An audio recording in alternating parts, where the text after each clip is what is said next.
Right yeah, there in that's 1 what I like to and hear. 2. Kentaro Yamamoto piloting Boros Aggro versus Greg Orange with Esper Control, one of the many successful Esper Control decks running so far. And I got to ask you, Paul, Boros versus Esper Control. And when we say Boros, it's mainly mono-white with a little bit of red splash for some cute things like Experimental Frenzy. I don't know if Tybalt, Rakish Instigator, is in Yamamoto's list. But this is the sort of deck that can just knock the wind out of Esper before it even gets any momentum. Yeah, absolutely. The Boros Aggro deck, primarily game one, is just kind of your typical white aggressive deck. You want to just, I mean, it's a true aggressive deck in the format. You have 21 drops. You just want to curve out, play your Loxodons, and just get your opponent dead. Now, Greg Orange is playing Esper Control, meaning that he has access to sweepers in the main. So I think this is something that favors the Esper deck, especially in the game ones. Yeah. I think where the hero of the Esper hero decks might struggle because it doesn't have a way, it doesn't have that reset button. I think the Esper Control deck is much better positioned. You have all that incidental life gain with cards that go with Kaya, and then of course the sweepers in the main. If you look at both of these players, they both have a ton of experience. 21 Mythic Championships for Greg Orange, 34 for Kentaro Yamamoto. Both of them are very comfortable in this environment trying to figure out the right 75 to put in the list. And what's interesting when you look at the deck list submitted here compared to previous Magic tournaments recently, there is a huge amount of variety in the 75 for Esper Control, and a huge amount of variety in the mono-white Boros and Azorius decks we've seen. Yeah, absolutely. And Kentaro choosing to go with the red splash in the sideboard for cards like Experimental Frenzy, which does a ton of work. I mean, we've seen what the red deck is capable of doing, and the white aggressive deck's like, wait, I want to do that too. So they also decided to play some Sacred Foundries and Clifftop Retreats to have access to that powerful enchantment. All right, let's talk about some of the other players in the room that are currently sitting at 4 and 1 that we didn't get a chance to check out on our standings graphic. Matias Leverato, Raphael Levy, Christian Hauck, and Kai Budde. Some of the biggest names in the game sitting at 4 and 1 have got to be feeling great at this point in the tournament, Paul. Yeah, absolutely. And, you know, kind of a mixture of, you know, some of the MPL players we have. And, of course, Kai, you know, coming in strong here, 4 and 1. You know, I'm trying to remember the last time that I've seen Kai just kind of be at the top of the standings, but it just feels like we've turned the clock back 20 years. I know, it's awesome. Because now he's, you know, really good position to make day 2 of the event. I'm especially interested when you look at like the top 16 or so in the standings right now. There's a lot of Esper Control, and then it feels like the decks that are very good against Esper Control. Simic Ramp, Simic Nexus, Boros arguably can sometimes perform well. We've seen very straightforward turn 4 or 5 wins in the tournament thus far. So I'm very curious what's going to wind up happening, because so many of the big threats to Simic Nexus or a lot of these longer-term decks are just continuing to fall down in the rankings. Yeah, I think the Simic ramp decks are the ones that are best positioned right now. When you look at the top of the standings, you see a ton of Esper, and that's exactly what the Simic decks want to play against. Actually, I just had the opportunity to talk to Autumn a little bit about what they thought about the matchup. Well, how do you feel about Esper Hero and Esper Control? And they were saying, well, you know what? It used to be a really bad matchup because of, you know, Narsa and Teferi are strong, but nobody's playing Thief of Sanity anymore. And the deck simply just could not beat that card. I don't know why. It's the greatest card ever. Yeah. And now nobody's playing Thief of Sanity, and as a result, they feel that they're heavily favored against Control and, you know, even slightly favored against the Esper Hero decks. I actually think there's 0 Thief of Sanities submitted in any lists at all. I think that's actually correct, and that's a remarkable outcome to see so far. And that's a huge shift, just because just 2 to 3 weeks ago, it was not the case. Everybody had 4 copies in their deck. Sometimes in the main deck. It wasn't even a sideboard card. It's like, all right, put all in 4 Thief of Sanities. Playing with my cards. Yeah. Stop hitting yourself. Well, exactly. I'm unbelievably excited for this next match. These are the 2 5-0 players. Whoever wins this will be the first player in day 1 to advance on to day 2. Becca, let's bring out the players. Thanks, Day 9, for telling us about day 1 into day 2. That's enough days. All right, let's welcome to the stage the first player, champion of the Pro Tour 25th Anniversary, champion of Team Grand Prix San Antonio 2017, the Citrus Assassin, Greg Orange!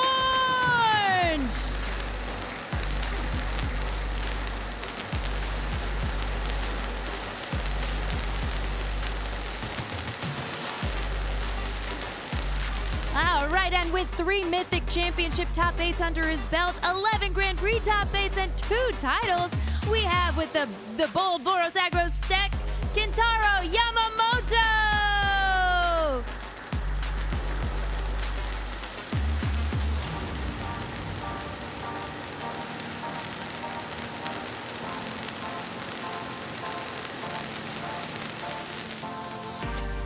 right, Alias and Cedric, back to you. Thank you very much, Becca. Cedric, Gregory Orange is having the best time of his life right now. Apparently he is. So, he's smashing this tournament with his bread and butter deck and Esper Control deck. He loves to play in all formats, kind of regardless of how well it is positioned. And I'd say this weekend he's doing very, very well for himself, and it's very well positioned. Yeah, so both players are, of course, 5-0. So whoever wins this next matchup is going to be through to day 2. Easy peasy mac and cheesy. So we're hoping for a quick 2-0 here for either player. Yeah, I mean, a win gets you through, right? So that's step 1. This is a huge match for both of these players. The matchup is certainly very interesting. For Greg, again, he knows this deck incredibly, incredibly well in Esper Control, and we just saw an aggressive white strategy in the hands of Li Shiqian come up a little bit short against Esper Control. However, this one is splashing red as opposed to Li Shi, who is splashing blue. Why is that notable? Experimental Frenzy. Oh, yeah. What you want to do with these aggressive white strategies is be proactive, proactive, proactive as much as possible. One thing that Li Shi was trying to do is he was trying to split the difference of, you know what, I'm going to be super proactive, and then when you do a thing, I'm going to be reactive to it and counter it. No more you have to worry about that. Pedal to the floor, and let's just, you know what, all these creatures, and then, you know what, after Sideboard Experimental Frenzy 2, it's an aggressive approach all the way through. Should be a lot of fun to watch. Oh, yeah. Let's just put guys on the board, go sideways, and smack face. That's at least the plan for the Boros Aggro deck. Let's kick things off here between the Citrus Assassin. Did I get that right? That is correct, Citrus Assassin. All right, and Kentaro Yamamoto taking a look at the opening hands. A snap keep there from Gregory Orange. I take a look at Greg's hand, and what I more or less see is there is a 6-card hand, but those 6 cards are very good. Now, there is, of course, a 7th card in Command the Dreadhorde, but it's not really going to work itself into the equation until much later down the road. But the 6 cards that do matter are lands that allow him to cast, Oath of Kaya, Thought Erasure, and Cast Down. So it's a good opening hand. This is also not too shabby on Yamamoto's side of the board. We got Sky Marcher Aspirant ×2, as well as Legion's Landing, Adante Vanguard, and the Venerated Loxodon. But one of those cards is getting Thought Erasured away, and it's gonna be the Adante Vanguard. The sticky threat that does pretty well in these Esper matchups is now in the graveyard. That doesn't surprise me too much. Nope. Of course, you know, with the removal spells that Greg Orange does have, 2 copies of Oath of Kaya and a Cast Down, and Adante Vanguard would have been a huge problem. These removal spells can take care of all these creatures that are currently on the battlefield as Sky Marcher Aspirant comes in for 2. Playing now the Oath of Kaya, going to get rid of one of these creatures. Let's get rid of the untapped Sky Marcher Aspirant, gaining 3 life for Gregory Orange. And we've got Gideon Blackblade and Benlish Marshall, but no 3rd land to back him up and no 3rd creature to flip Legion's Landing just yet. Yeah, this is really bad news here for Yamamoto because you don't have the ability to play Venerated Loxodon. You're short on that. You don't have enough mana for Blackbeard or Benalish Marshall, and you don't have the ability to transform Legion's Landing. So that was a very crucial draw step that did not go in his favor, and now he might just be playing a little bit too far behind. Though that 3rd land, it's not exactly on time, but it might be on time enough. Not yet time enough, exactly. And we got Gideon Blackblade now on the board. This is quite a tricky Planeswalker to deal with for the Esper Control deck, being a 3-mana, correct? Oh, absolutely. I mean, Gideon Blackblade does a lot. This was a timely draw step here for Greg, however, because Teferi is, well, it's Teferi, and it's a very, very powerful card, as we do know, the Hero of Dominaria. I would argue that's Greg Orange's avatar in real life. He does a nice job. He's cast this card probably more than anybody here in the States. We'll see if this can actually start to take over this game, because it's going to allow him to untap 2 lands to play a cast down. But, oh yes. So, we can make the lifelinker indestructible and kill Teferi, no? Well, depends on where you want to go about trying to handle this, because if I'm Yamamoto, my thought process is you probably have removal spells, so me trying to send everything into Teferi might not be wise at this stage of the game. You know, I might want to say, you know what, Gideon Blackblade and Lifelink Token, let me use you to cast Venerated Loxodon. It's not as straightforward as, oh yeah, make this indestructible, attack your Teferi, your turn stunk, and I get to keep going. I think it's a lot more difficult than that, which is why Yamamoto is taking some time this turn. Yeah, definitely a consideration to run out the Venerated Loxodon. But let's see what we're giving. Oh, here we go. There we go. In response, the cost down, getting rid of that little lifelink token. We'll never know what Gideon wanted to bequeath upon that lifelinker. But Benlish Marshall getting Gideon Blackblade up to a 5/5 and taking care of the Fairy Hero of Dominaria. Oath of Kaya getting that 2 points of damage in on Yamamoto and gaining 2 life The for Orange. the sequencing here was really, really nice there from Yamamoto. Now, I talked about Command the Dreadhorde at the beginning of the game and calling it more or less a 6-card hand initially. Command the Dreadhorde, if the game went a certain way, could certainly play a role in things, and it very much has. It's brought back Teferi, it's brought back a couple of Knuckleheads to do some chump blocking as well. So life is actually pretty good right now for Greg Orange. Yes, he's fallen down to 11, but he's built a sizable advantage on the battlefield right now. That's going to be very difficult for Yamamoto to come back from. Oh yeah, like we've seen what the Command the Dreadhorde decks do, and they just, well, not even, this isn't a Command the Dreadhorde deck, this is Control, but now we see 2 white weenie decks essentially on the board. Yeah, but Teferi is protected right now by Adanto Vanguard most notably, but also those copies of Sky March Aspirant. And what's going to be able to happen here for Greg if he wants to, now I know Greg doesn't really like to do this thing that we like to do here in the booth. It's called attacking. He's not a really big fan of doing that, but the Sky Marcher Aspirants do have flying because of the City's Blessing, so we could actually see, I can't believe I'm going to say this, Greg Orange get into the red zone. All right, let's see. Come on, Greg. Don't let us down. Don't let us. He's totally not going to attack. Is he not going to? He's really not going to. But they're flying, Cedric. He's thinking about it, and he's really not going to. No, he'll do it. He'll do it. Look. Yeah, I told you. Darn it. Yep. Come on, Greg. Yeah, he's really not ever going to. Help me out here, buddy. All right, we'll get an attack out of him eventually. Oh, will we? Is that what you, is that what maybe. you think? I don't know. There's creatures. Swing. Although that's why, you know, I'm casting the games and not playing them, because I would just be like, cool, turn dude sideways. I don't care what you've got. You work it out. Greg Orange is here to protect a fairy and maybe sweep away all those creatures with his own Cry of the Carnarium. He is not attacking. It's not happening. So how does he win then? I mean, he could just be pecking away for Teferi emblem. You could win. But you could go quicker in the air. Could. Well, see, and that's something that players that like to attack would say, like you and I. For Greg, he's getting comfy right now. Oh boy. All right. So we'll just pick up Oath of Kaya and smack a few things with it. We're also going to play a Godless Shrine here. No, we could.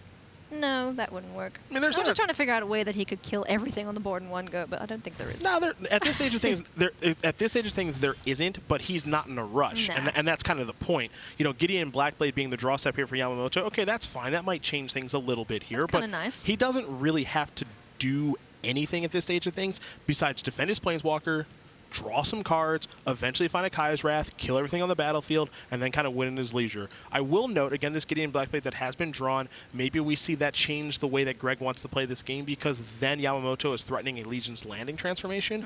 But for the most part, I'm not surprised to see Greg Orange not attacking, because first of all, Greg doesn't attack, but second of all, the longer the game goes, the better it is for Greg. His cards are more powerful than his opponent. Well, that is correct. And he's just going to sit there, dirling his way through all of his removal spells, getting rid of these creatures one by one. He's got another Command the Dreadhorde there. As soon as he does kill the creatures, he can just go fishing them back out the graveyard. We need to move quickly. So let's see what we find here. We've got another Teferi. All the Teferis, big T and little t and replacement T in the hand for Greg Orange. Taking a look in the graveyard, seeing what the options are. Do I like it? Do I don't? This is actually one of those times where Sky Marcher Aspirant might mosey on into the red zone. Yeah. Look. Only because Oath of Kaya can help finish off Gideon. That's the only reason we're seeing an attack. Okay, I'm happy. Right. There was an attack from Greg Orange. I am satisfied. I will not heckle him for not attacking anymore. I know. Make this what is this, a screenshot or a Twitch moment? Capture it, because Greg Orange actually attacked with a 2/1 creature, something I seriously don't think he's ever done before. Oh no, drawing lands only from Yamamoto. That's not going to help him get the job done. Needs to find something. Needs to find Experimental Frenzy just to help him out here. Well, that'll come no, that's in the sideboard. That'll come in the sideboard yeah. games. Right now, if you're Yamamoto, it's going to take a string of draw steps unlike anything we've seen all weekend long to be able to get back in this game. Again, this is exactly where Esper wants to be. This is where Greg wants to be. Now he can deploy Search for his Kanta, work on transforming that, find whatever resources he's looking for. He's already so far ahead. Oh, yeah. He's sitting at 17 life. He's winning on all fronts right now. As far as cards in hand, if we want to count them, it's 3 versus 1. Also, he's just got the better cards. If we want to look at the battlefield, he's got more creatures that matter, and he's got the Planeswalker advantage. Conclave Tribunal, though, from Yamamoto will help him get rid of one threat, but there's just so much going on Greg's side of the board. It's like, what do you pick? Does it matter? Does any of it matter? Yeah, and that's what sums this up beautifully. I mean, you kind of said it without actually meaning to say it, which is, what do you pick? Does any of it matter? How do you poke a hole in this puzzle? If I take care of 3 mana Teferi, 5 mana Teferi is there. If I take care of 5 mana Teferi, little T is there. If I take care of Adanto Vanguard, those Planeswalkers are still there. So you can't even really poke a hole in the puzzle that Greg has built here, which is why Greg is so advantaged in this spot. So taking Big T, Little T still on the board. He's just going to say, nope, give me back Big T. You can have the Conclave back. He does have a spare Teferi Time Raveler in hand. Oh, ×2. Scratch that. And Teferi's going to keep digging through, finding a Narset, which is going to allow him to dig even more into his library, finding all the answers he could possibly need or want as the Esper Control player. Yeah, to me now it's just a question of how much longer does Yamamoto want to go through this, because now there's a Thought Eraser. Thought Eraser can be played in the draw step once Teferi comes down and likely pluses, be able to take anything, including that Conclave Tribunal, and it appears as Greg is going to start to set his phases so that he can actually fire that Thought Eraser off in the draw step. You know, I'm just curious about how much longer Yamamoto wants to go through this, because I think he could probably stack his deck here, and I don't know if it would help him because Greg's advantage is so overwhelming. But we got to remember, Elias, this is what Esper Control is trying to do. It doesn't always go this way. Sometimes they get run over before they can even get set up. Yamamoto is seeing enough. Doesn't feel like getting a draw step. Thought Erase. We're going to sideboards. Taking a look at Greg Orange's sideboard. What's the plan here? Well, he's got some goodies, that's for sure. You saw a Moment of Craving coming in there. He's playing a card that not many people are playing this weekend and Enter the God Eternals. You also find some Hostage Takers too. Greg is, you know, he would be my nemesis if I would have still be playing competitive Magic, pardon me, because he always does this, which is to beat the aggressive aggro deck instead of, you know, attacking, which we saw with those Sky Marcher Aspirants where he more or less refused to attack. So every time I think every time I play against Greg, I would probably lose because he's always trying to beat aggressive decks. This is really tough for Yamamoto, but I will say he's on the play for game 2. So it means that we could see an aggressive start, and he does have Experimental Frenzies among other options to bring in. So it's not impossible. It's just going to be really, really tough. Yep, really, indeed. really tough. I do know, having played the mono-white deck quite often and quite frequently, that it runs out of steam so quickly. So if he can find that Experimental Frenzy and just keep throwing cards onto the battlefield and applying pressure to Greg's life total, we might see a fight here from Yamamoto, but it'll all depend what the cards decide to do. You just got to remember, when you are in an aggressive white strategy in this standard format against an Esper Control deck, if you have gone 6 or 7 turns, you've probably lost the game. So your goal is to shorten the game as much as you possibly can, which means you may have to mulligan hands that might look just okay and say, you know what, I need to find a more aggressive hand because I just have to get this game over with super fast. We saw what happened once we played 8 turns of that game. There was no coming back. Oh, yeah. No coming back. No matter what Yamamoto drew, there was no coming back because Greg's advantage was so overwhelming with those Planeswalkers and all those cards in hand. And notable, Kai's Wrath wasn't even cast that game, I don't think. No. And that's how easy it was for Orange to win. What if Kai's Wrath starts to work itself in the equation? It's even worse news. Oh, yeah. Well, we might see it played this turn, but both players just contemplating their sideboarding. Just a little extra bit of time. They've got 6 seconds, so decide quickly, sirs. We need to get this game underway. It's such a big game, too, because if Greg wins this, he moves on to 6-0 and locks up day number 2. Yeah, it's just easy cruising for him for the rest of the day. Oof. Oh, that's not a great hand. No blue mana available. So a couple notes on this opening hand. No blue mana available, as you mentioned. And also, check lands. these are all check lands, so it's going to be kind of a slow start for Greg. I mean, he's the master of this, not me. There are some reactive cards here, pardon me, that are quite good, like Oath of Kai and Basilica Bellhaunt, but we could see him start this game too slow out of the gate, though. Swamp is a good start. Yes, still no blue, though. And a pretty good opening hand there for Yamamoto, finding the Lord Enforcer, 2 copies of Legion's Landing, a History of Benalia, and a Conclave Tribunal. So quite a few early threats. That's exactly what he wants. Let's see how this progresses. Will we see a flipped Legion's Landing, Cedric? What do you think? For Yamamoto, this is a great start. Legion's Landing is one of the key cards in this matchup because being able to transform Legion's Landing into a Danto is a really, really big deal.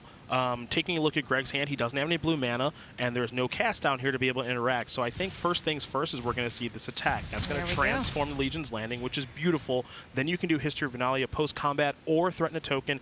Either play works. If you're Yamamoto right now, the card you're thinking about is Cry the Carnarium. Because you might say to yourself, well, if I play History of Benalia, he's going to sweep away everything, and that's not going to be great. That's why he's not playing that powerful enchantment. Exactly right. That flipped Legion's Landing, down to the first fort, being so crucial in this match. You want to be able to get that creature back on the board, keep applying pressure to the life total of the control player, and make them waste all their resources on these itty-bitty little life linkers. So this is, if you're Yamamoto, this is sort of good news, because even though you didn't play your history the last turn, you still had something to do, which was make a token. So no matter how he continues to play this game, he's still going to be adding a creature to the battlefield basically every turn. An additional copy of Conclave Tribunal isn't ideal, but here's the thing for Yamamoto. He needs to work on actually kind of getting this game over with before Greg actually starts to find blue mana and more ways to interact. So part of me wants to play history, but part of me understands why he's not playing history. Yeah, it makes perfect sense, and Greg almost was at risk there of not finding his 4th land, but now the 4th land is there, Basilica Bellhaunt, gaining that extra bit of life and discarding a card, and Yamamoto finding the Adanto Vanguard, which can be a real nuisance for the control deck, along with these 4 lifelinker tokens. Does he just keep swinging and flying into the Basilica Bellhaunt? Probably not the best idea, right? We want to get this out the way. We're going to play an Adanto Vanguard, and then he's most likely going to Tribunal this using Adanto Vanguard, 2 lands and a token. What Yamamoto has done this turn is simply saying, you know what, I don't think you have Cry of the Carnarium because you would have cast it. Yeah. He could have just played Conclave Tribunal without exposing the Adanto Vanguard to the spell. So he's decided, I don't think my opponent has that card, and I'm going to hope they don't have that card and keep moving forward. But we do find the 5th land, and Lyra Dawnbringer is on the board. This is probably one of the best defenses against the aggressive deck, because every time they're flying at you with these little itty-bitty weenies, you're gaining 5 life. There's just no way that these creatures currently can outpace the life gain from Lyra Dawnbringer. In most instances, I would absolutely agree with you. However, because Yamamoto does have another copy of Conclave Tribunal, this problem is solved. Now, what gets interesting here for Yamamoto is, how do I want to sequence my turn? I can play Conclave Tribunal, and I'm definitely going to do that. Am I going to do it with the mana, or am I going to do it with the creatures via Convoke? It looks like he's going to do it with the mana so that he can actually get in 7 points of damage with the attack. I think he wants to get this game over and done with as quick as possible. Don't give Greg any more time to put up his defenses, to gain any more life. Let's try and knock this one out the park. I think Yamamoto has played a really, really nice game here. It would have been very easy to play History of Benalia on turn number 3, and if Orange did have a copy of Cry of the Carnarium, his entire battlefield would have kind of fallen apart. By leaving up Adanto and kind of threatening that activation, it did contort the way Greg had to play the game a little bit. Also, on that last turn, the ability to play Experimental Frenzy and Conclave Tribunal in the same turn would have been pretty straightforward, but I like the play of actually hardcasting Tribunal, getting in a bunch of points of damage, and threatening lethal the next turn. So Thought Erasure now going to get rid of one of these powerful enchantments. Experimental Frenzy is the pick. Seeing Teferi Time Raveler on top of the deck, is it going to stay there? Let's see what Greg Orange decides to do.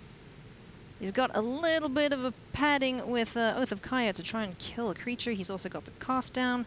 He just needs to find a way to stay alive, to stave off this attack of itty-bitty white weenie creatures. Yeah, what you're looking for right now, if you're Greg, is he's going to play Oath of Kaya and he's going to shoot a token. So then he'll take, I believe, 6 on the attack back, which means he'll get another draw step unless Banalish Marshal comes rolling off the top. Your goal is to keep yourself alive long enough to find Cry of the Carnarium. That is the goal right now. Ooh. Gideon Blackblade is not bad. Yeah, Gideon Blackblade is a pretty good draw there for Yamamoto. And he's going to give the Adanto Vanguard lifelink. Not that he needs the life at the moment, huh? And I think that Gideon Blackblade actually puts the checkmark on this game. Well, actually, yeah, it should put the checkmark on this game, and here's why. If Teferi Time Raveler were to come down, bounce something, and then find Cry of the Carnarium, Gideon Blackblade would be left over to actually deal the last handful of couple of points of damage to get the game over with. So I actually think Gideon Blackblade may have been the best draw for Yamamoto in this instance, because it actually still leaves an attacker through some sort of sweeper effect, and I think Greg might be coming to that conclusion right now. Yeah, so let's see what he decides to do here. Does he attempt to... I don't even know what he does here. I think it's just the writings on the wall here. I think Yamamoto is going to take this game. Narset may find something. Does it even help, though? Well, not with Gideon. You might as well start by playing a Narset and minusing and see what you can find, because if you're Greg, you might think to yourself, well, maybe I didn't think of a way for me to get back in this game. Well, Kai's Wrath would have been a useful turn or two earlier, I think. No mana to play it, so we're going to see the concession there from Greg Orange. We are going to game number 3. I think Yamamoto did a great job of threading the needle there, having enough pressure, being able to sustain that pressure with Adanto the first fort, never having to cast the History of Benalia, and having answers to 2 large threats in Basilica Bellhaunt and Lyra Dawnbringer with those 2 copies of Conclave Tribunal. That was big. That's honestly how you draw it up. You know, his draw steps kind of yielded a perfect game. we have seen in this matchup or this style of matchup earlier in the day where it was 2-power threat into multiple 2-power threats into history, but Adanto is actually maybe the best one drop in the matchup because not only does it allow you to continue to making threats, but because this deck only plays 18 to 20 land, for Yamamoto he's playing 20 and sometimes a 21st after sideboard, it allows you to actually play your 3-mana spells, which was a problem for Li Shijian in our last match. So there's a lot going on here in these games. If you're Greg, and this is bad news for Yamamoto, the control players have to play game 3. That's bad news. For those of you who are just joining us, we are watching Kentaro Yamamoto and Greg Orange both sitting at 5-0 at Mythic Championship 3 here in Vegas. A win for either player will set them up into day 2. They are through. They can relax for the rest of the day. Easy peasy, lemon squeezy. But let's see who that player is going to be. Greg kept a risky one last game, too. We saw slow check lands, no blue mana. It eventually kind of worked itself out, but it was too late. So this one...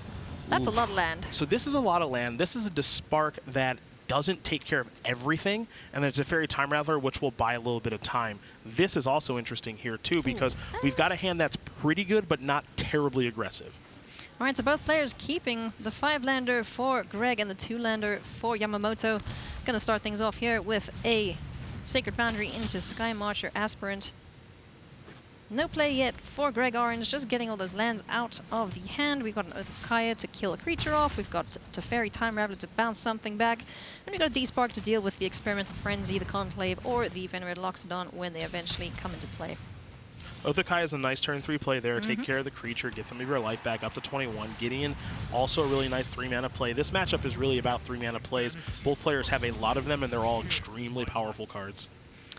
Teferi Hero of Dominaria off the top, but Little T is going to make its appearance, and minus to send Oath of Kaya back to the hand. We're going to replay that. Finding Kaya's Wrath off the top, that could be really, really big for Greg Orange if this board gets out of hand on Yamamoto's side. Things are getting a little bit interesting here for Yamamoto. 3 copies of Conclave Tribunal, pardon me, is so many. Also, Experimental Frenzy and redundant copies, which most of the time wouldn't be great, but because Orange has a copy of Dispark, it's actually not so bad. The problem here is the lack of mana and the inability to be efficient on this particular turn. Gideon Blackblade can take care of Teferi, but that's really all Yamamoto can do this turn, and he'd like to be able to deploy another threat, which he's just unable to do. Yeah, he needs to find that 4th land to really get cooking. Teferi Hero of Dominaria is going to hit the board. Will we see Gideon tucked, or are we just going to draw some cards? We're going to see Gideon put back into the library. He doesn't want to have anything to do with Mr. Indestructible. Let's see what's off the top here. Another Experimental Frenzy. That's not what you want to see from Yamamoto. He is missing his land drops. He's drawing blanks. Isolated Chapel off the top for Orange. We're going to start plussing Teferi, drawing Narset Potter of Veils, allowing him to dig even further into the library and find whatever he needs now to just run away with this game. Yeah, this is almost, this is a lot to overcome right now for Yamamoto. You're an opening hand, made a lot of sense to keep. It was drawing up very nicely. You had a Gideon that started to pressure Planeswalkers. The problem here is these 4-mana enchantments, as good as they are in this matchup, and they can be very good, they are time-sensitive cards. If the Experimental Frenzy is too late to the battlefield, that's going to be a problem. The same thing can be said for Conclave Tribunal, because these Planeswalkers have already generated such an advantage that removing them after the fact doesn't really matter. Legion's Landing is a decent card, but it's much better on turn 1 as opposed to turn 7. Definitely so. Still no 4th land for Yamamoto, and Greg Orange is just setting up nicely. He's got his Super Friends assembled. He's got backups in hand. He's got removal. He's got Moment of Craving. He's got everything he could possibly want right now. If you're the Esper player, you are very happy right now. Well, it's time for Greg Orange to do what Greg Orange does, which is start to build up a control wall that is insurmountable, and almost nobody does it better in this entire tournament than he does. He is so adept at playing these Planeswalkers and these control elements precisely. His hand is full. He can react to basically anything Yamamoto does. He's just been so good at making a career out of beating other aggressive decks with Esper-style strategies that he's, at this point, Alias, actually discarding because he has so many cards in his hand. He's just showing off now. He's like, yep, look at all my cards, look at all my cards. But we find the Gideon Blackblade that was put back in the deck, and he's probably just going to get dismissed rather quickly. I like to call it a wall of nope. Yeah, that Greg is assembling here. It's just a wall of nope. That's all he does. That's Nope. all he ever does. You see the hand, Teferi, Kai's Wrath, Cast Down, Moment of Craving. There are answers to so many creatures right now that Experimental Frenzy, if it even does ever get on the battlefield, would have to dump so many things onto the battlefield. And the Spark even takes care of the first one of those. Oh yeah, so Teferi tucking Gideon back and replacing himself with another Teferi. Now digging through the deck again, finding, like we said, anything he could possibly want or need. He is set, sitting pretty, is the Citrus Assassin. And we find a Plains, finally. There is the 4th land for Yamamoto, but it might be, it probably is too little too late here. Well, let's see what the sequencing is going to be. Conclave Tribunal is where it looks like Yamamoto is going to start. We'll see exactly which Planeswalker Yamamoto wants to take care of. Again, the problem with this style of card at this stage of things is because Orange is under no pressure, like he was the last game, that means he can decide how he wants to take care of Conclave Tribunal. Will it be one of the Teferis? Will it be D-Spark? Do I even care what's been Conclave Tribunal at all? That's a question that Orange gets to ask, that he also gets to answer. And that's tough for Yamamoto. Very, very tough for Yamamoto right now. All right, we have Basilica Bellhaunt off the top for Greg Orange. Advantage bar firmly pointing in his direction. Now we're just going to keep, you know, plussing, minusing, Planeswalkers, keep digging through the library, make your opponent discard some more stuff. We got, what do we got there? We got Conclave Tribunals, Experimental Frenzies. We've got good cards in Yamamoto's hand, but none of them are doing anything at the moment. No, I mean, these cards are great, but the problem, once again, is card quality. As Yeah. far as, you know, just looking at card to card, they're better for Greg than they are for Yamamoto. And the inability to play multiple spells in one turn here for Yamamoto, one of the things that small aggressive strategies kind of hinge on is the fact that, oh, I've played 2 spells in one turn, 3 spells in one turn before you can do that. Once Greg's deck can play multiple spells in one turn because his cards are so powerful, it's way too much to overcome. Your goal when playing against Esper is either to make it so they're never able to deploy multiple spells in one turn, or you cast one spell that's so powerful that they can't keep up with it. We've seen that so many times this weekend already with Command the Dreadhorde. Exactly right, and we're going to see possibly the Conclave Tribunal come down, maybe try and take the Teferi yet again. We saw how successful that was last time. Oh yeah, we did, but you know, I'll keep trying. I don't like you, Teferi. Come here, come hang out. Or I like you very much, Teferi. Come hang out with me. What are we going to take here? Little Teferi. Oh no, now D-Spark is just like, no, Little Teferi hangs out with me. Thank you very much. Yeah, that's with the Conclave Tribunal's effect on the stack, which means Teferi actually never leaves, so it doesn't actually get reset, which means that this Teferi is actually going to move up to 6 counters as opposed to going from 4 to 5. I do want to play the Greg Orange sub-game right now, which is, will he attack with Basilica Bellhaunt? Oh, yes! There it is. He's feeling real good about this game. That's the most exciting thing that's happened this match is Greg Orange attacked with a critter. Yay, I'm happy. All right, cool. But we're going to pick it up again. Oh, that's why. rude. No, it's fine. It's fine. It's going to drop down again, and then it's going to be... It's fine. It's good. I think actually what we're going to end up seeing here is Greg probably burn Yamamoto out. He has 3 copies of Oath of Kaya in hand. Oh, yeah. So the ability for that card to go upstairs Yamamoto's face means that's 3, 6, 9. Maybe Bonk. bounce it with a 3-mana Teferi. This game might be over as soon as next turn. Oh, yeah. See, I like this. Don't blow up your opponent's stuff. Just take their life total down. You can do it, Greg Orange. I believe. All right, Gideon Blackblade off the top. That's not too shabby, but at this point, I don't know if anything that Yamamoto's drawing is going to help him out here. But again, we will try. Conclave Tribunal just wants to hang out with one of the Teferis, and he's gone for Big T. So Big T is no longer a threat on the board. Well, for now. There we go. We're going to play him another land.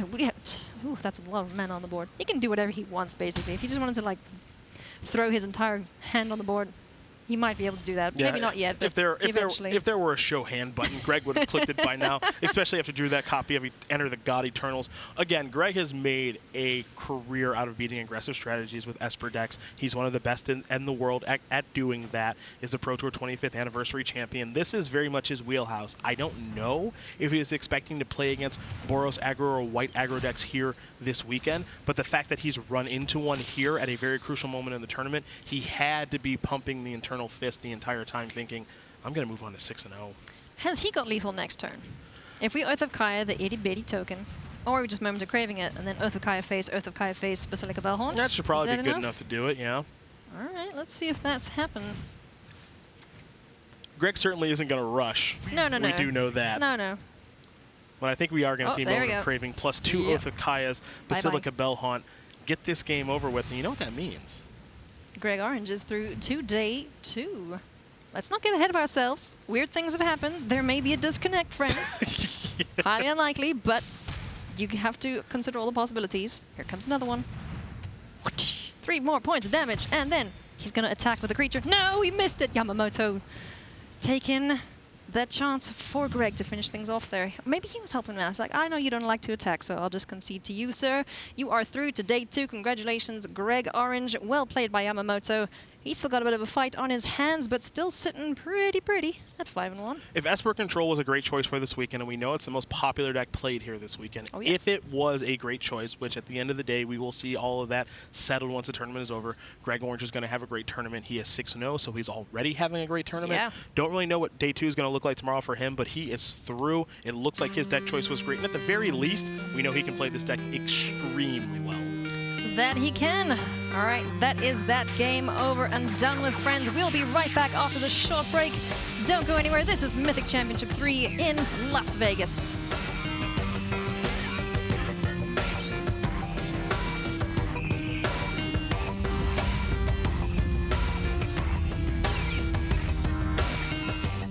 Abby, but down to 2 life.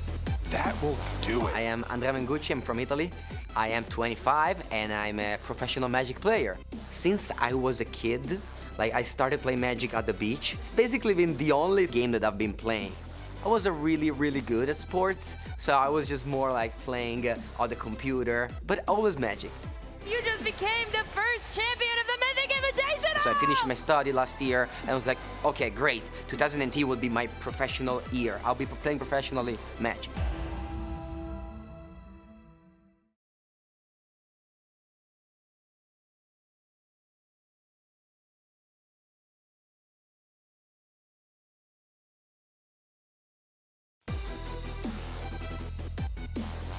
Hi, I'm Martin Yuzo. I'm from the Czech Republic, and I play a lot of Magic. In high school, my friends were playing this interesting game, and I just, I was interested, so I asked them what it is, and it's this, cool strategy game, and before I knew it, I was buying packs and just had a huge collection and everything, and and as the time went by, I started playing tournaments and went to PTQs and whatever, and now we're here. When I got the phone call, it was an exciting moment. It was just there's a lot of things running through your head, and you're like, oh, we finally made it. This is great. This is all we ever wanted.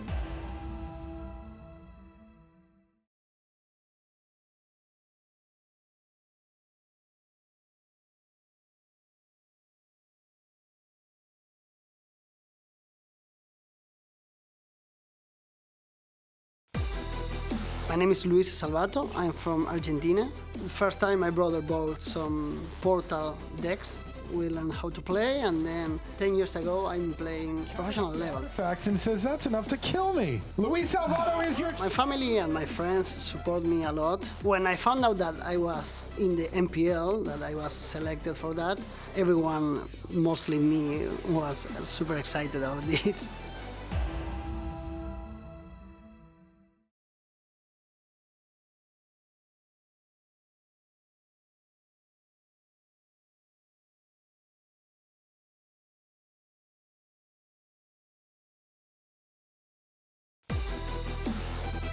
My name is William Jensen, nickname Huey, and I'm here today because I'm a member of the Magic Pro League.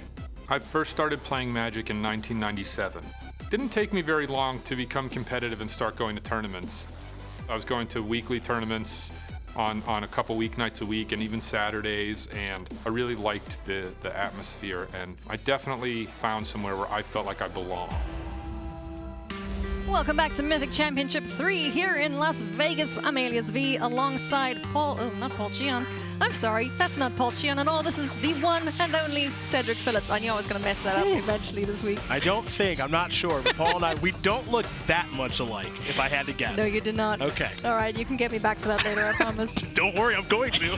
Crud. All right, we are now looking at...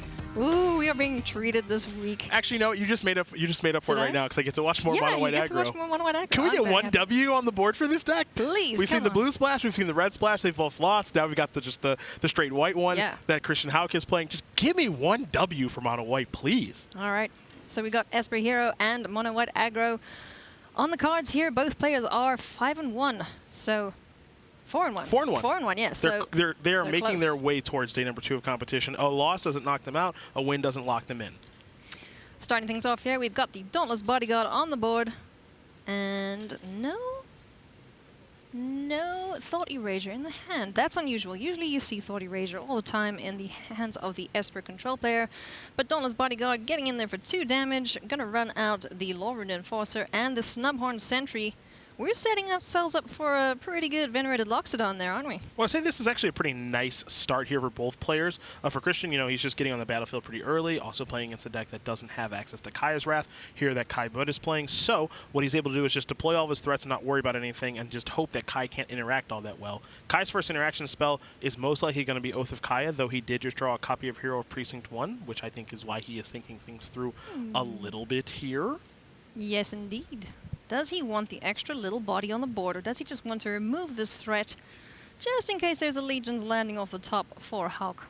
There's some interesting sequencing that can go on, but it looks like Kai's going to go with the Legendary Enchantment and kill one of these creatures. If you target Dauntless Bodyguard, of course, Hauck can sacrifice it, so Lawrund Enforcer is a safer target, assuming you want that 3 life.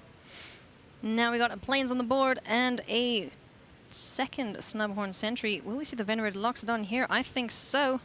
Let's make him have that sweeper. Now, I like this exchange here. Again, don't have to worry about sweepers at all in this matchup because it's Esper Hero, not Esper Control. True, and this is a very creature-heavy matchup. What Kai can do this turn is play Hero of Precinct 1 and D-Spark in the same turn, which will allow him to also generate a token. So it actually still ends up being a pretty nice exchange here for Kai. Kai's got a lot of options. He can go Hero of Precinct 1 plus 2 mana spell. 2 mana spell, of course, can be D-Spark, as I mentioned, or Thought Eraser, or you can just play the very powerful Hostage Taker as well. So a lot of options here for Kai. He's going to go with Hero and then actually Thought Erasure, which is interesting. Taking away that Benish Marsha, which would have made all of the creatures just a little bit more powerful, but no longer an option. History of Benalia, the best draw here for Christian Hauck next turn. He's got 7 permanents on the battlefield. Land would be number 8. History would be 9. The token it makes would be 10. So if I'm Christian, I'm hoping to draw that, not that Plains. No, that's not it. You don't want to see that Plains. How is it that in a deck that runs so little land, you always seem to find it when you don't want it? Well, I've been asking myself that for 20 years. So I don't have a great answer for you, unfortunately. But now we will see the entire team swinging in. We're going to put pressure on Kai Budde's life total. And yeah, make him block these 1/4 Snubhorn Sentries. And get him for some points of damage there. Let's whittle away at that life total.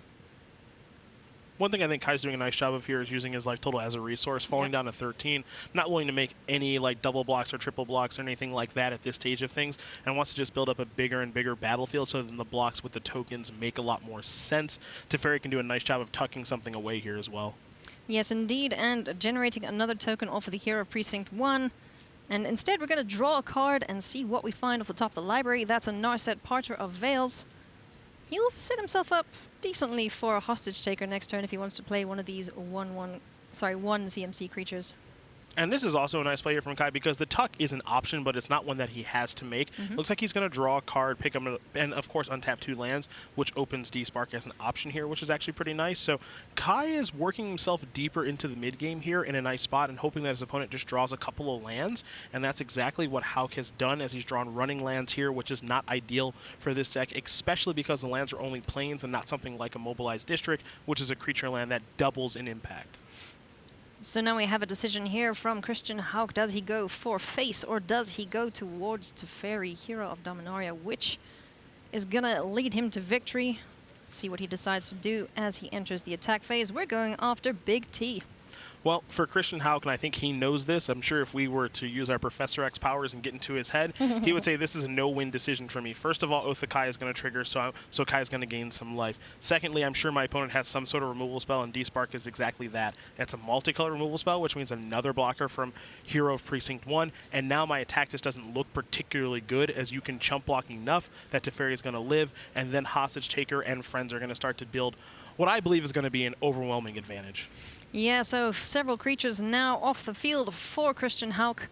loses his Venerated Loxodon and his Knight. So we've just got the 2 Snubhorns. They're looking alright as a 1/4, but you know what? The one buddy is going back to the library, and the hostage taker is going to take the other one. So where Christian Hauck had a board, it's all gone. Poof. It is all gone, and this is going to sound much like we've said over the past couple of times we've watched white aggressive strategies. They have to win the game early. Be it Esper Control or Esper Hero, either deck, they have more powerful cards just in a vacuum. This Esper Hero deck, pardon me, is full of rare and mythic cards, whereas the mono white aggro or Boros or Azorius, whichever one it is, it's full of commons and uncommons that are just trying to kill the opponent very, very quickly. So the side of Kai Budde is looking very, very good indeed. He is the beatdown now. He is the aggressive deck. He looks like he's playing White Weenie. Oh, goodbye, Loxodon. Move out the way. We've got an army coming through. Choo-choo. Donk. Kai's even got the City's Blessing for the Snubhorn Sentry because he's got so many permanents on the battlefield. Narset's going to find something, I'm sure, and Kai is running away with this game. The German Juggernaut is, doing his namesake right now. Definitely so, just running over that life total. And it is kind of funny, I'll note that the Teferi emblem was on the wrong side of the board. But then again, half of the White Weenie creatures were on the wrong side of the board too. Let's go to sideboard. This is a fun little battle of Germany. Both these players are from Germany, are Kai and Christian. So we'll see if Christian can tie things up here. He's been having a lot of success with mono white aggro, the deck that he's playing here on Arena. If you follow him on Twitter, I know he made a screenshot saying he was #1 on the Mythic ladder for some point in time with this deck. So it doesn't surprise me to see him playing it here. This is a somewhat difficult matchup, though it is winnable. Things didn't shake out his way appropriately in that game, drew too many lands. So we'll see how he wants to sideboard. Tactile Honor Guard is actually a pretty, Tecatli Honor Guard is actually a pretty good card in this matchup because Kai's deck does have plenty of enter the battlefield triggers. But I'm sure that as Christian made his run up that Mythic ladder on Arena, that he played against this deck quite a few times, so I have to imagine he's got some sort of a game plan that he's happy with. Indeed, we see a Johnny, Adversary of Tyrants, and Gideon Blackblade, just a few extra copies, joining the main deck now, just to, shore up himself against some of the minus effects that Kai Budde might have at his disposal. Just deciding what the final 2 cards are going to be. What do we think we'll see here? Well, I like the idea of getting Snubhorn Sentry out of the deck. I also like the idea of leaving some number of Law-Rune Enforcers in the deck because you just want to have enough 1-drops to start pressuring your opponent. Baffling End is a pretty nice removal spell in some situations, so I am a little surprised to see some waffling back and forth here a little bit, but you also do have to remember that he has access to Kai's deck list leading into the match, so he's got to think about exactly what Kai has as opposed to taking a blanket approach of what just most people will have, which is what he was probably doing when he was playing so much Arena with this deck. So it's always good to think things through, especially of a match of this caliber with so much on the line against arguably Magic's best player of all time, him or John Finkel, 1A, 1B. I know Kai doesn't play as much as he used to, but it doesn't surprise me to see the German Juggernaut having a nice tournament because once he gets zoned in, he's really tough to beat. Oh, yeah. It's going to be a challenge here for Hauck. Let's see if he can get the W. Starting off with a decent-looking hand there, Sky Marcher, Benlish Marshal. Hoping to find a few more 1-drops, I'd imagine. Yeah, I mean, what you're doing with this hand is you're keeping a 1-mana, 2-power creature, right? So you're getting the game started off how you want to get every game started off with a white aggressive strategy in this format. You're hoping your first draw step is a Danto Vanguard or Tomic or another 1-drop, and then you're able to play Benalish Marshal or Venerated Loxodon. That is the hope, fingers crossed, for our white aggressive player. Hauck kicking things off here with a Sky Marcher Aspirant. On the other side of the board, we've got nothing on turn 1, but we will see Hero of Precinct 1 or Thought Erasure on turn 2. Sky Marcher getting in for 2 points of damage. And Kai Budde now deciding, or, the options. Probably going to see Hero of Precinct 1 perhaps first, just to get that extra token off of the Thought Erasure. And then the Elite Guard Mage as well, Ugin, rocking up to the party. We might see some Ugin action. Interesting play here from Hauck of Conclave Tribunal on turn number 3 as opposed to deploying the Benalish Marshal onto the battlefield. I like it. Got to get Hero off of the battlefield because it does have relevant text. We saw in the last game those soldiers were pretty annoying. Thought Eraser is going to do a nice job of cutting up this hand though. So we have the option of the Benlish Marshal, we've got the Venerated Loxodon, or the Conclave Tribunal if we think that might feature later for Kai Budde. What's he going to take? Eeny, meeny, miny, mo. We can't forget about the Surveil too, and Kai is making this decision when thinking about his hand because he has Elite Guard Mage, Ugin, Tyrant Scorn, and his 4th land in Isolated Chapel. So how he wants to poke a hole in this hand is he's going to take Venerated Loxodon. Not too shabby, not shabby at all.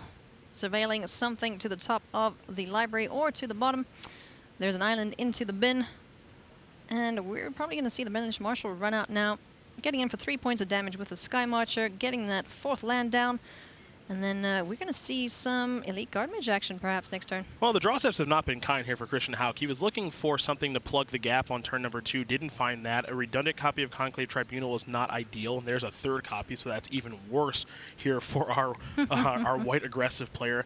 Tribunal will do a nice job of taking care of the Elite Guard Mage if Hauck determines that that's what he wants to spend his turn doing. But, you know, he was hoping to have more creatures and more of an impact on this battlefield. He's just been slow to get to the battlefield. Yeah, I mean, he gets in for 6 points of damage, which is nothing to, scoff at, but it might not be enough here because we see Teferi, we've got Tyrant Scorn, and we got Ugin, who also does a very good job of putting things in the way of the wide aggressive decks or destroying the key creatures. Well, Teferi Time Raveler is such a great card in this instance because it can bounce a Conclave Tribunal, get something back, maybe the Elite Guard Mage, which would gain some life and draw a card, and more importantly, then Duress can get fired off to take one of those Conclave Tribunals. So, and we know that Kai missed a land drop, so now it looks like he has a land to play now as well. So everything is coming up Kai here. I know he's won 7 of these Pro Tour things. Maybe he's going to win his first Mythic Championship, too. If he keeps drawing like this, it's going to be pretty easy to do so. Yeah, he's got a hand full of gas, and not terrible on the side of Hauck, but it might not be as good as what we see on the other side. We've got the Dauntless Bodyguard, Conclave Tribunal. We can remove that Elite Guard Mage again, but, we can see that there is the Teferi. We can just get rid of that. We've got the Oath of Kaya to kill the Banished Marshal off, so just all the answers seem to be in Kai Budde's hands at the moment, and Hauck taking a little bit of time here just to consider his play. Well, again, here's the tough thing for Christian. You look at the card quality once again. I'm going to keep driving this point home. So our viewers at home that might be newer to the game, you take a look at Kai's hand versus Christian's hand. Kai's got Mythic Rare and Teferi Hero of Dominaria, awesome rare and Oath of Kaya, Ugin in hand. Tyrant Scorn is a very flexible and powerful removal spell, while Christian drew a copy of Dauntless Bodyguard, which is awesome on turn 1, sometimes good on turn 3 and turn 4, not great on turn 6 or turn 7. Yeah, so we're in the mid-game now, and this is not where the white weenie deck wants to find themselves. They would want to have beaten their opponent by this point. So it's just kind of a case of cross your fingers and hope for a miracle at this point. Now, sometimes in situations like this, your opponent's life total is already so low that you can actually, drag yourself across the finish line, barely getting there before your opponent takes control. But a lot of the elements in this Esper mid-range hero deck or Esper Control, they actually gain life with Oath of Kaya, or they do a really nice job of delaying the game with Hero and Tyrant Scorn and other ways to interact. And we've seen Kai do a really nice job of that this game. So the Banished Marshal going towards Teferi, Time Raveler, and the 2 flyers, well, almost flyer, in Sky Marcher Aspirant trading with each other there. We're going to see Teferi, Hero of Dominaria, perhaps, or is there consideration to Oath of Kaya? The Banished Marshal. Let's see what we decide to do. Well, if you're Kai right now, your game plan is the following. Play as many spells per turn as I can. Teferi allows you to play 2 spells per turn, so it's a good place to go. You can play Teferi, you can draw a card, untap 2 lands, play Tyrant Scorn, life is good. Oath of Kaya plus Tyrant Scorn was also an option to Kai that he could take, but life is good enough right now that you can get your busted Planeswalker on the battlefield, have Tyrant Scorn up, not worry about Teferi actually being killed, and just keep moving forward and keep drawing your awesome cards while Christian, unfortunately for him, draws Plains number 6. Plains number 6 and Conclave Tribunal in the hand for Christian. And Kai on the other side, still sitting pretty with far more cards in hand that do a lot more things at the times that you need them to do so. Conclave Tribunal now will be the play. Yes? No? Perhaps. Oh, thinking about it. Thinking about it. This is where that emote thinking comes in handy. Probably thinking about taking care of Teferi and what the ramifications from doing so are. At this stage of things, and I've been in Christian's seat many a time, you're hoping your opponent's hand is lands? Yeah, you're hoping please have drawn all lands, opponent. Roughly 5 lands, which is definitely not. Because why would it be 5 lands? No, it's There's not no 5 way lands. it's 5 lands. Oh, he 100% knows it. It's like, even if they don't have anything, you just know they have something. Also, what's incredibly difficult, too, is as a white aggressive player, you'd much rather be attacking your opponent's life total as opposed to the Planeswalkers. Yeah. But Teferi is so powerful that you can't simply ignore that card. So you saw both creatures try to kill Teferi, which, even if that succeeded, I don't think Kai would have minded, because he just says, okay, I'm still at 15, I have a bunch of awesome cards in my hand. So now you saw the attack go towards Teferi, and then the Tribunal has to go towards Teferi. That's like a double fog. Oh, hostage taker. This is going to be pretty rude. Oh yeah, He's gonna if none of steal it's good. Marshall. No, None it's of not it's good. It's all pretty unpleasant currently for Hauck. He's gonna have his Benelish Marshall taken, and it's just gonna hang out in exile until Kai Budde is able to play it next turn. If you like aggressive white strategies as much as I do, shield your eyes. Yeah. I have to keep watching because it's my job, but I'd be shielding my eyes at home. This is not pretty. It's tough to watch. I'm also it's hurting my little white weenie heart. Do you know what it's like to catch your first Mythic championship and watch 3 white weenie decks lose in a row? 3. I thought the Magic gods had smiled upon us like, hey, have all the white decks, but no, none of them are gonna win. Yeah, we'll give you an Azorius one. How about a Boros one? How about no splash one? One of them will win. They're all you, losing. Magic gods, curse you. And Hauck he can only just sit there and, run the game through, lose all his creatures to all the discard spells, the Hostage Taker getting in for 3 points of damage, and he's going to start chipping away at the life total. In all seriousness here, though, Christian Hauck is having a great tournament. He's yeah. going to slide down to 4-2, unfortunately, while Kai is going to move on to 5-1 here because this is just an insurmountable advantage at this stage of things. I do think the deck selection for our white aggressive players, be it Azorius, be it Boros, or just being mono white, is a good one.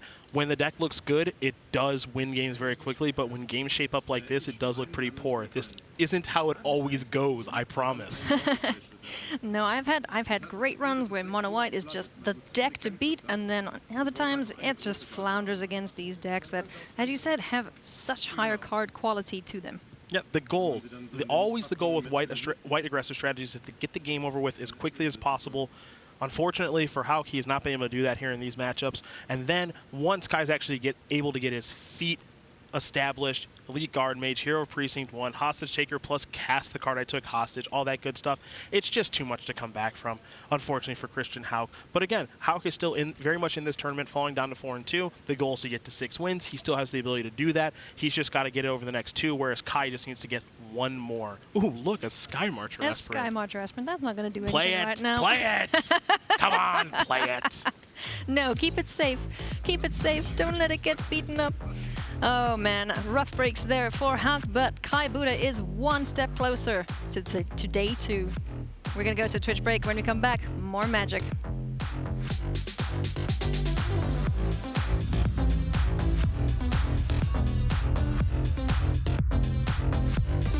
I'm Alexander Hain. I'm from Canada and member of the MPL. When I really got into Magic was college. Both my parents come from an academic background, so for them, success in school was number one. They didn't really understand. And then Saturday night of the Pro Tour, my mom got to meet me and the team at the event and ended up winning, and it was quite something. Since then, she's gone like full-blown fan of Magic.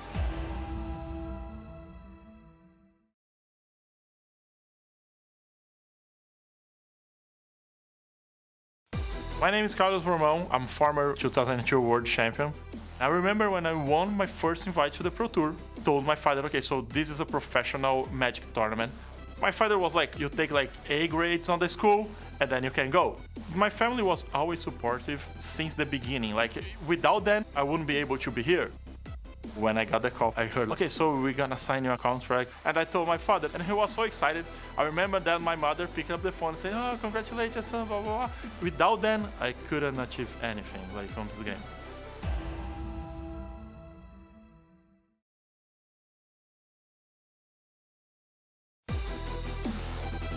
My name is Eric Froelich. I'm in the Magic Pro League and the Magic Pro Tour Hall of Fame. It just so happened that my entire 5th grade class really just started getting into Magic. I wanted to go to the local game store. I went with my dad and we bought a nice little starter kit at the time. My dad ended up reading the entire rulebook, teaching me how to play, and I played with my classmates. I ended up finding myself winning and advancing all the way to the top 8 and qualifying for the Pro Tour at 13 years old. And at that point, I was just fully immersed in wanting to go to every major tournament around me. And that's what I did. I was lucky enough to have really supportive parents who found a way to make sure everything I needed to go to, I was there.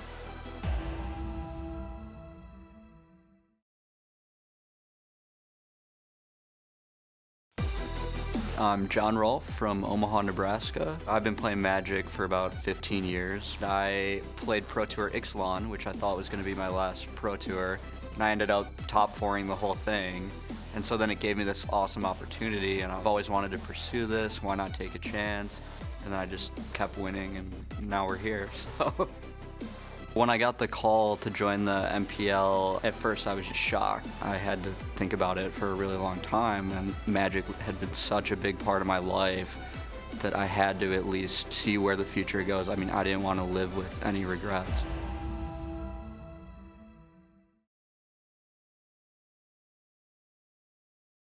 Be happy with his opening hand. My name is Piotr Głogowski. I live in Poland, Poznań. I have been playing Magic since return to Ravnica.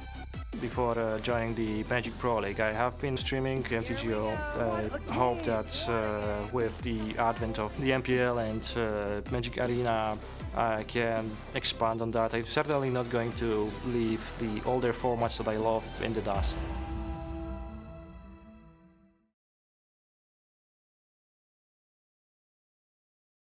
Draw 2, discard 2, and straight into the concession. Woody Duke equal. My name's Reed Duke. I'm a longtime professional Magic player, and I'm a member of the inaugural Magic Pro League this year.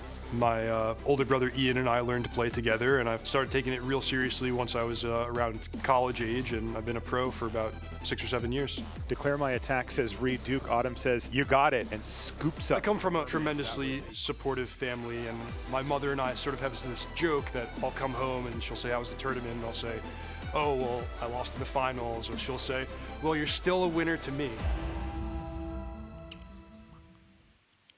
Welcome back to the Mythic Championship 3 here in lovely Las Vegas. I'm Alias V alongside Cedric Phillips. Who? Sorry, Paul Chia. There we go. No, Cedric, it's actually Cedric Phillips. He is very good at shape-shifting into many different roles, as we've seen. I'm a changeling. You are. Nice, that means I can do all the things. You can. Oh, Would you like to go play? No, I'm not good at that anymore. I don't want to do that anymore, no. All right, we are showing you now Andrew Kunio versus Jessica Estefan.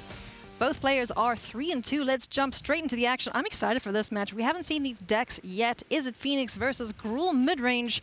Cedric, how do these decks square off against each other? I think these are pretty even. I was actually going to mention that too, that we've seen so much Esper. You and I have covered some Salt Edge Red Horde, and of course we've watched my planes get absolutely annihilated every time they've been on. So to see Is It Phoenix against this Gruul mid-range deck in the hands of Andrew Kunio is a welcome surprise and a welcome change of pace, to be sure. I do think the matchup is pretty even. I'm curious how well these players know this matchup too, because these aren't large percentages of the metagame here this weekend in Las Vegas. Not at all. Starting things off, we've got a Thorn Lieutenant on the side of Andrew Kunio and an Augur of Bolas down, digging through the deck, finding something good in the Lava Coil. That'll get rid of the Thorn Lieutenant, but it will create the little elf token anytime it's targeted by a spell. So, Legion Warboss now hitting the battlefield. This poor little token is going to get smushed by the Augur of Bolas unless we decide to block the Thorn Lieutenant. No. Yeah, let's just kill that little token. Yeah, I mean, that's a freebie. Yeah, you don't have to worry about any free spells or anything like that. We're playing Standard, not some older format like Modern or anything like that. What I will say is that it is a very notable deck choice here from Andrew Kunio. We talk about players like Greg Orange who have played Esper more or less their entire life. Kunio is a player that has had 7 cards in his hand for the duration of his Magic career. So to play a more aggressive strategy that is red and green based is notable because he must feel as though this deck is incredibly well positioned right now. With a record of 4-2, obviously he's picking up more wins than losses, but we'll see how this matchup goes. Well, we did see a Gruul deck earlier take out an Esper Control deck with Muffin Pastry Pie. Absolutely. Yeah, so it definitely has oomph. It can certainly run over these control decks and the itty-bitty creatures because we all know that Gruul likes to play big, stumpy creatures, especially the longer the game goes. So now the entire squad flying in at this Augur of Bolas. What you gonna do about it? We're mentoring that token. Opting in response, please don't hit me, finding a lightning strike. So we have removal for the creatures on the board currently. Let's just keep the life total all right. We've got a lightning strike, we've got a lava coil, so there are options, there are answers here for Jess. Yeah, for Jess, it's got to be, okay, I need to start killing creatures. So lava coil 1, lightning strike another, maybe Finale of Promise, a removal spell and a draw spell, something like that. But we need to start killing some of these creatures that Gruul is bringing to the battlefield, which lava coil and lightning strike allows her to do just that. So now we're okay. 2 creatures removed from the battlefield. We still have the Thorn Lieutenant and the token to deal with, but taking 2 damage is a lot better than taking, multiples thereof. We're going to see the Rekindling Phoenix, not the Arclight Phoenix. The Arclight Phoenix is on the other side of the board.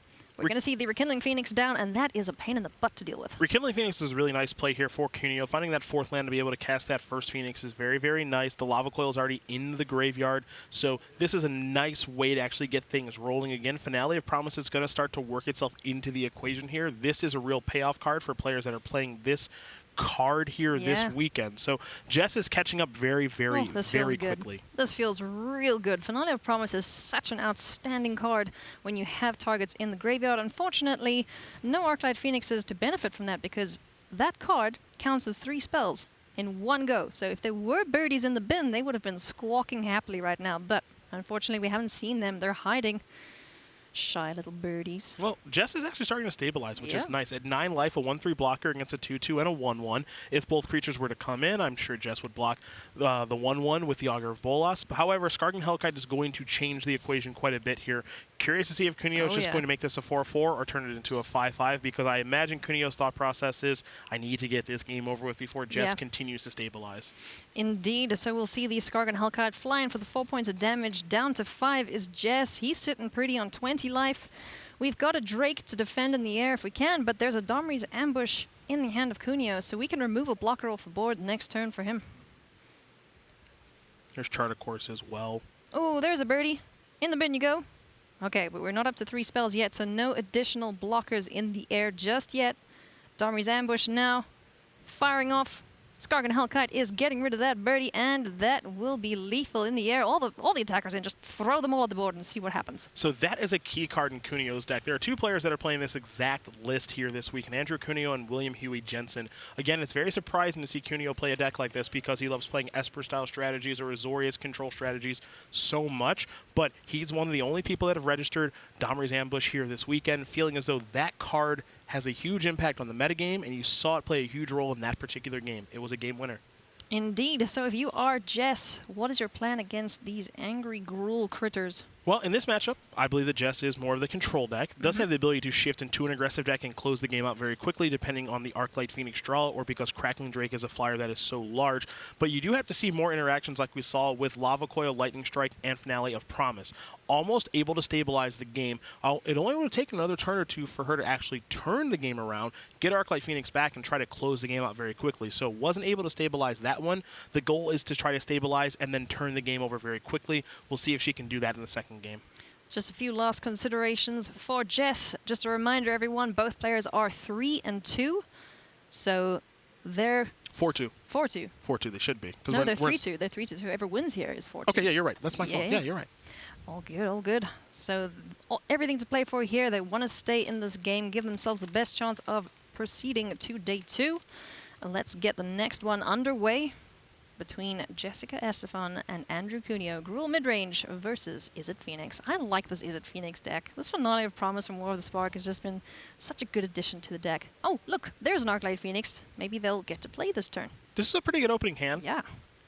Not too shabby. No way to discard the birdie, though, unfortunately. And I actually kind of like it for both players. You don't see Sentinel Totem a ton in this format. That's cheeky. It is a nice one here. Allows for the scry. Tell us what that does. So it's going to enter the battlefield at scries, and then it can take care of graveyards as well, which means that if Arclight Phoenix or Finale Promise is trying to work itself into the equation via the graveyard, going to shut that down entirely. Not a card you want to play a ton of copies of because it doesn't actually pressure opponent's life total. It just prevents them from doing the things that they want to do. That said, I do understand why Kunio brought it in, and it is maybe the best turn 1 play you can have after sideboard. Oh yeah. Following it up with a turn 2 Thorn Lieutenant, being the 3 toughness. That Shock's not going to get rid of it. Finding the Goblin Electromancer off the top for Jess.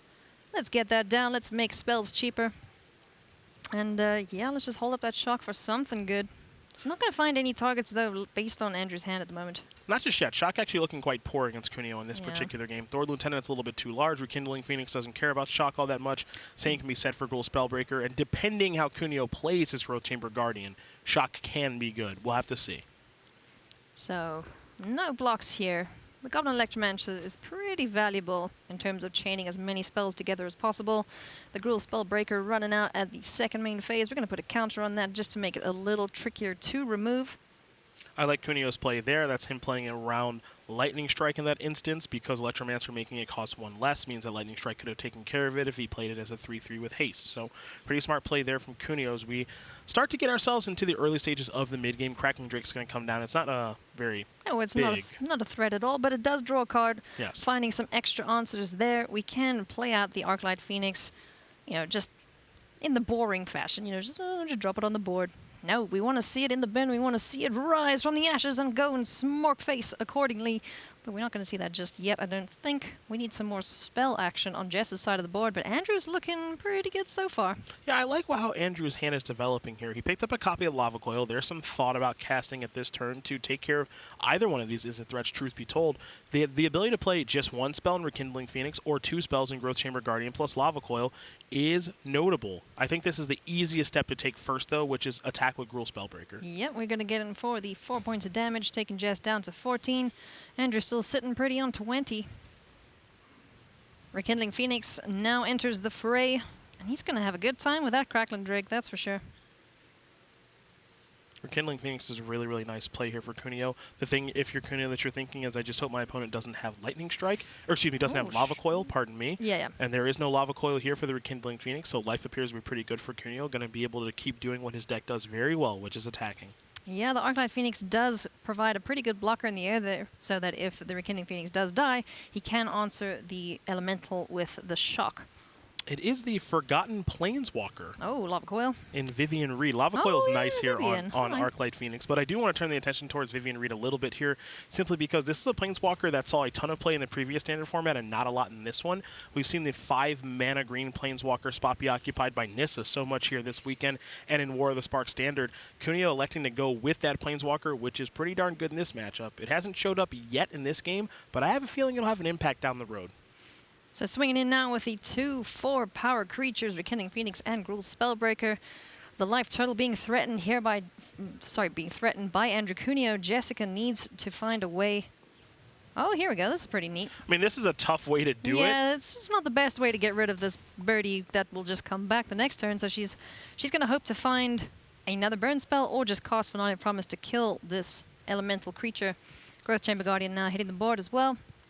God Eternal Kefnet's not too shabby, but we need to deal with this this returning Rekindling Phoenix very soon. The one thing you saw Jess do is take a look at Sentinel Totem, and I think part of the reason for that was, if I play my Finale of Promise, are you able to remove the stuff? Or also, if I try to kill the Rekindling Phoenix token, if he activates the Sentinel Totem, it removes all the graveyards, so that means the Rekindling Phoenix would be gone from the graveyard, but I think Kunio knows that and is not going to use that Sentinel Totem until the Rekindling Phoenix is actually back on the battlefield.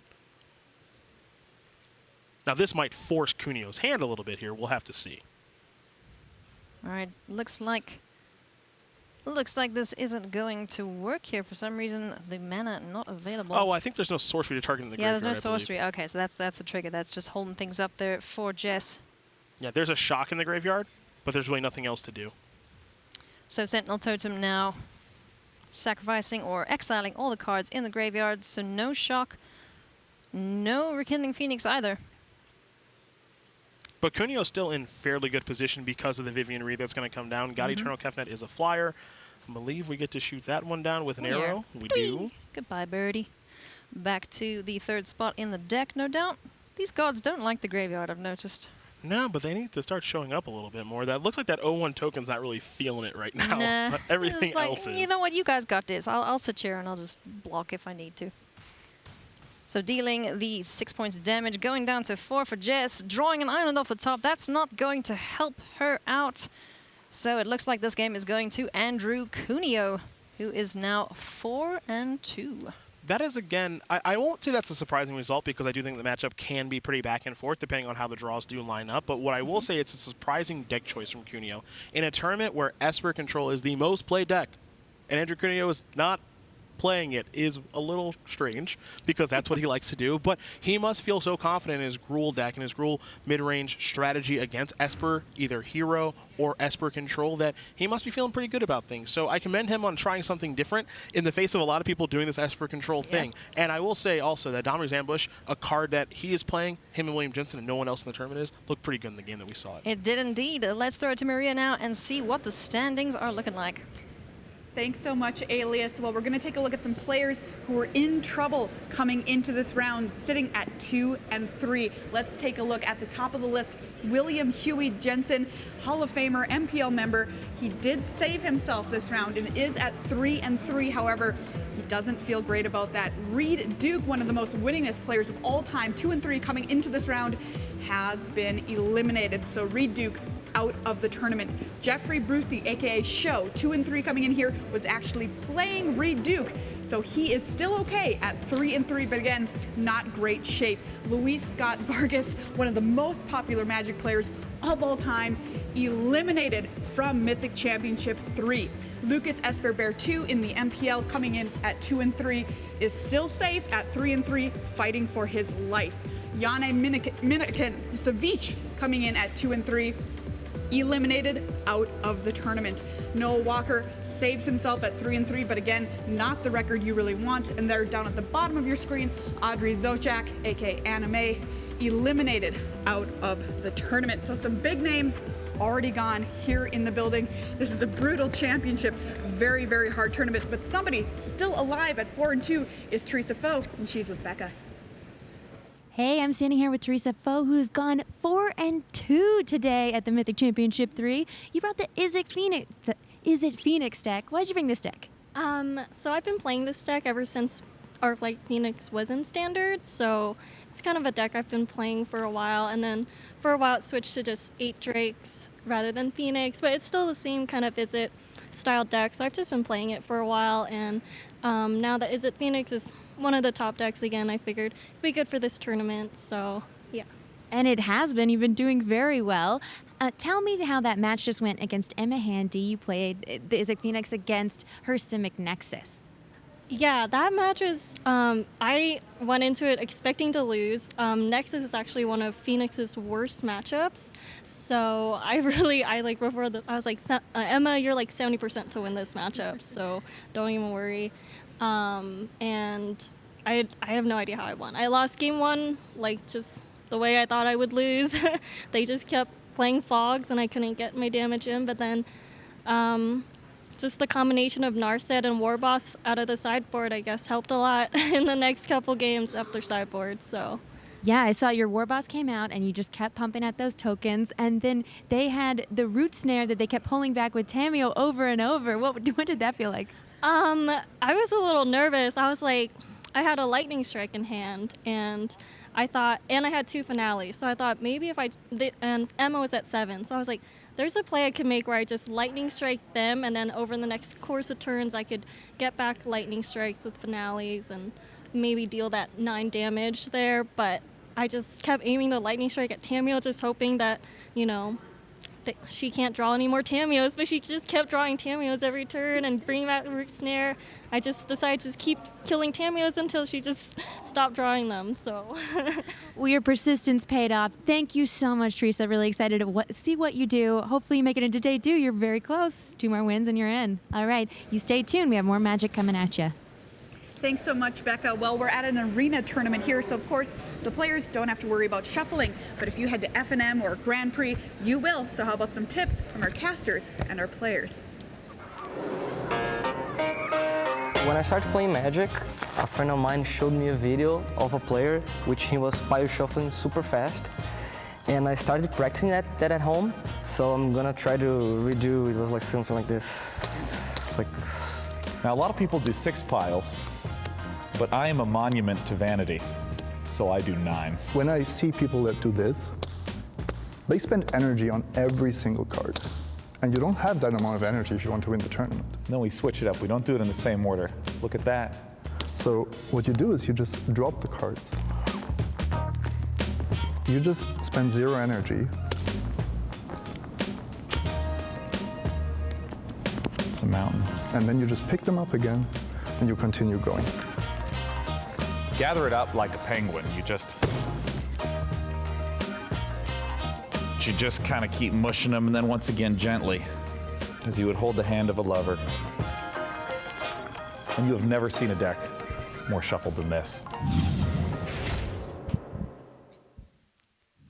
Hey everybody, welcome back to the news desk here at Mythic Championship 3.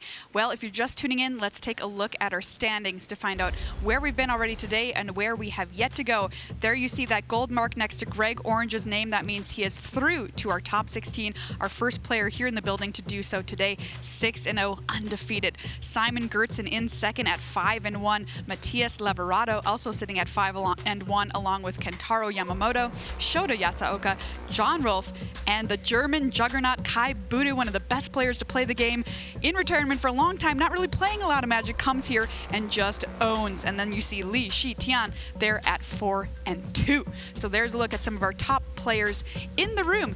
But we've got more Magic coming up.